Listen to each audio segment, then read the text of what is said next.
কুষ্টিয়ায় খাজানগর চালের মোকামে চাল আমদানি ও মজুদের প্রভাব পড়েছে। চালের দাম কমেছে কেজি প্রতি প্রকারভেদে 2 থেকে 3 টাকা।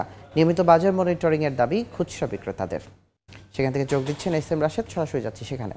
অভ্যন্তরীণ চাহিদা কম এবং চাল আমদানির কারণে কমতে শুরু করেছে চালের দাম। ইতিমধ্যেই কিন্তু কেজি প্রতি বিশেষ করে বাসমতি, কাজললতা, মিনিকেট এবং আঠাশ যে চালটি রয়েছে সেই চাল কিন্তু 2 থেকে 3 টাকা ইতিমধ্যে কমেছে বলে আমরা জানতে পেরেছি। মূলত কুষ্টিয়া জেলার খাজানগরের চালের ব্যবসায়ী এবং মিল মালিক যারা আছে তারা যে বিষয়টি আমাদেরকে জানাচ্ছেন যে যেহেতু সারা বাংলাদেশের থেকে তারা চালের যে উৎপাদনের জন্য যে ধান, সেই ধান সংগ্রহ করে এবং ধান সংগ্রহ করে কিন্তু চালের এখানে ক্রাশিং করে কিন্তু চালের একটি বড় মজুদ কিন্তু রয়ে গিয়েছে এখন তাদের গোডাউনে, এবং বাজারে চাহিদা থাকার কারণেই কিন্তু চালের দাম তারা কমাচ্ছে বলে আমাদেরকে জানিয়েছেন। এবং ইতিমধ্যেই তারা কিন্তু কম দামে চাল তারা বাজারে ছাড়ছে না বলে আমরা দেখতে পেয়েছি। এবং তারা যে দাবি করছেন যে এভাবে যদি চালের দাম নিম্নমুখী হতে থাকে তবে মিল মালিক যারা আছে তারা আর্থিকভাবে কিছুটা ক্ষতির মুখে পড়বে বলে আমাদেরকে জানিয়েছেন। এবং এরপর এই বিষয়ে মূলত প্রান্তিক পর্যায়ে ভোক্তা যারা আছে তারা আমাদেরকে জানিয়েছেন যে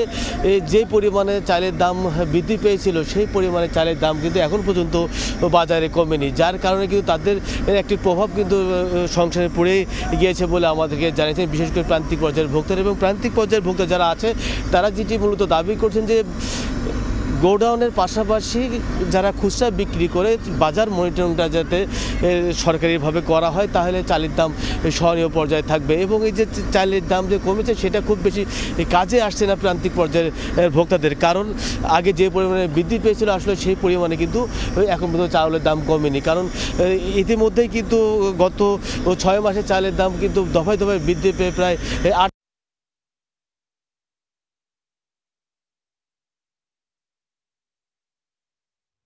যে বিষয়টি তারা আমাদেরকে জানিয়েছেন যে কুষ্টিয়াতে খাজানগরের চালের মিল রয়েছে, যে চালের মিলগুলা যদি ঠিকমতো তদারকি করে তাহলে হয়তো।